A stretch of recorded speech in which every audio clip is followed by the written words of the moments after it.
Hi, hello, it's Nikki, and welcome to my messy bookshelves. Today I am sharing what I've been reading in the last 2 weeks / my Jane Austen July update.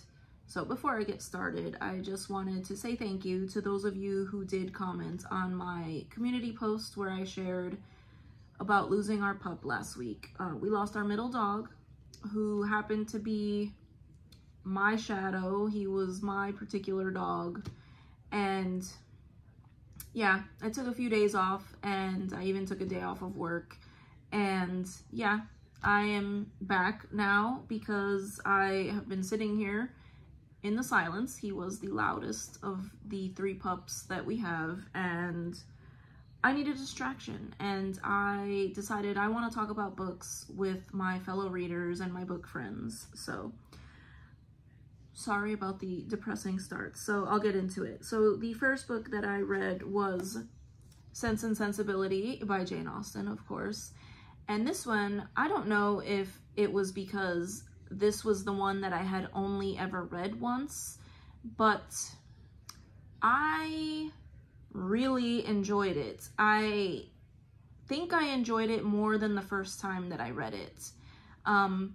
The character of Eleanor is probably now one of my favorite Jane Austen heroines. I love how she cares about her family. I love that she is serious, but she is also kind, and I don't know, I really enjoyed her. She's mature and very thoughtful too, as well. Her sister, I found her pretty annoying the first time that I read it, and I did not hate her this time. I really enjoyed her, and I felt like I understood more this time around. So I really enjoyed this reread of Sense and Sensibility.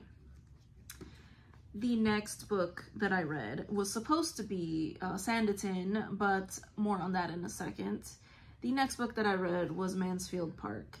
So this is one that I have reread before, and if you saw my ranking of the main Jane Austen novels, you will know that this is my least favorite of the main 6 Jane Austen novels. Rereading this, I feel like I have a lot more feelings about this book. I am very torn with this book. Maybe it was the headspace that I was in. I was about 3/4 of the way through when our dog took sick last week with his heart condition, and I ended up finishing it the last few chapters after he had passed. And I still stand by the fact that I don't think Fanny is a weak character. I'll probably talk more about this when I do my Jane Austen July wrap-up at the end of the month, but I don't think Fanny is a weak character, but I don't care for her that much. I like the fact that she is very moral, she is very righteous, but I think that she can get a little preachy and self-righteous sometimes. She is just too perfect for me, for my taste. Edmund Bertram, I liked his character more this time around than I did the first few times that I have read this book. But I am still not the hugest fan of this romance in this book. So I will talk more about this at the end when I re-rate all of the Jane Austen books that I read. So this was a stretch goal of mine. I was supposed to read Sense and Sensibility, and then I was supposed to read Sanditon, and maybe Mansfield Park, and then maybe some more of the novels.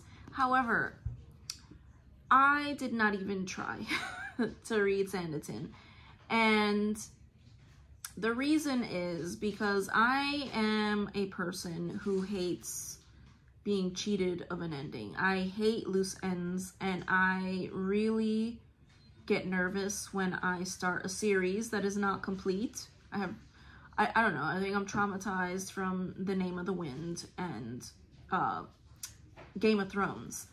Just not having an ending bothers me. So I have heard that this is unfinished, well, I know that it is unfinished, and I don't know how I will deal with this, but I am going to give it a go.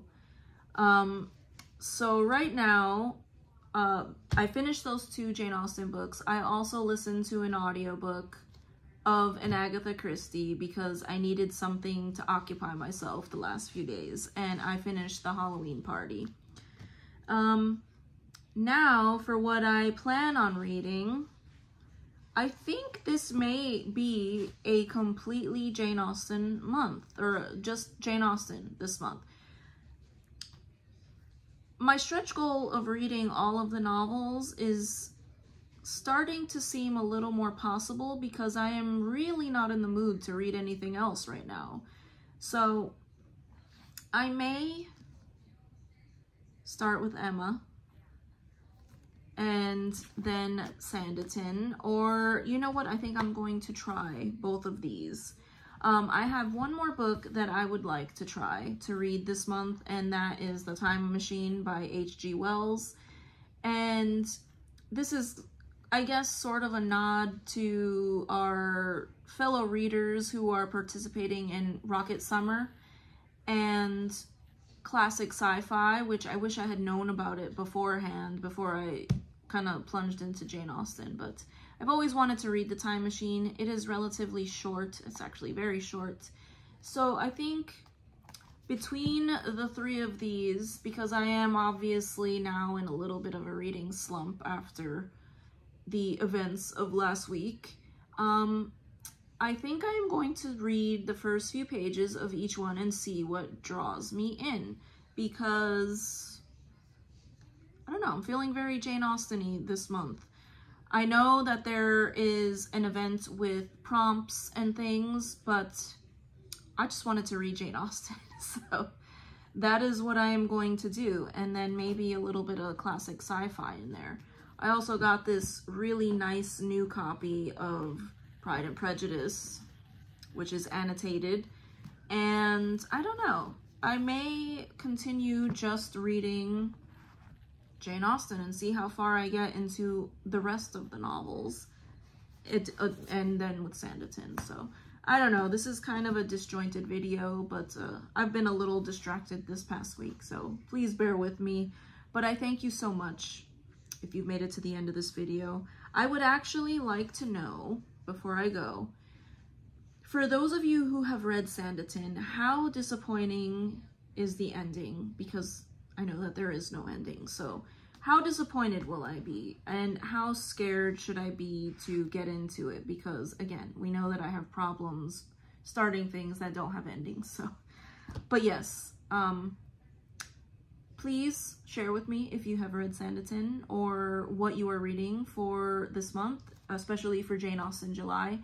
And I thank you so much if you've made it to the end of this video, and I hope to see you in the next one. Bye.